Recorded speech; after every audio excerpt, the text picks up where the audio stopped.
Assalamualaikum warahmatullahi wabarakatuh. Perkenalkan, nama saya Sufi Widaya dengan NIM 201110103064 dari jurusan Pemanfaatan Sumber Daya Perikanan Universitas Syahkuala. Di video ini saya akan menjawab pertanyaan tentang eksplorasi penangkapan ikan. 1. Aktivitas eksplorasi ikan perlu dilakukan karena Indonesia merupakan negara kepulauan atau negara maritim yang dimana seiring meningkatnya kebutuhan penduduk, maka kebutuhan ikan akan semakin meningkat. Semakin banyak penduduk, maka semakin tinggi kebutuhan akan semakin besar. 2. Eksplorasi suatu konservasi dan nilai ekonomis ikan perlu dilakukan karena berdasarkan sifat ekonomis terbagi menjadi 3. Yang pertama, ekonomis tinggi. Yang kedua, ekonomis rendah. Dan yang ketiga, ekonomis menengah. Di mana ekonomis tinggi ini kapal tidak bisa lebih dari muatannya. Penyeteran ikan berdasarkan nilai ekonomisnya. Bycatch dipengaruhi oleh alat tangkap dan ekonominya. Sedangkan discharge atau pembuangan dipengaruhi oleh suatu iklim.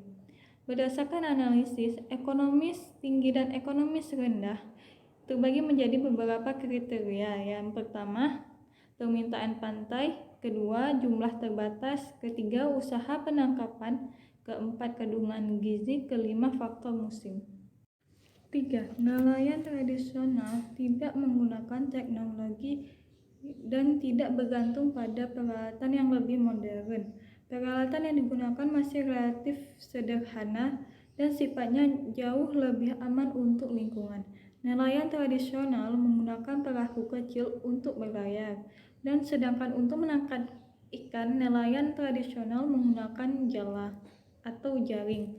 Nelayan modern menggunakan perahu mesin atau kapal besar yang memakai bahan bakar untuk berlayar. Untuk penangkapan ikan, nelayan modern menggunakan radar pendeteksi ikan seperti GPS, Finder, dan lain-lain.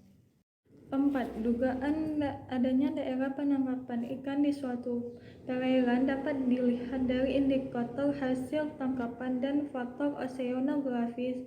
Salah satunya adalah klorofil. Di perairan laut, indeks klorofil dapat dihubungkan dengan produksi ikan atau menggambarkan tingkat produktivitas daerah penangkapan ikan. Klorofil bisa berubah-ubah di suatu perairan, maka daerah penangkapan nelayan juga bisa berubah-ubah. Semakin tinggi temperatur, maka semakin turun klorofilnya. Semakin rendah suhu, maka semakin tinggi klorofilnya. Sekian video ini, lebih dan kurang saya mohon maaf. Assalamualaikum warahmatullahi wabarakatuh.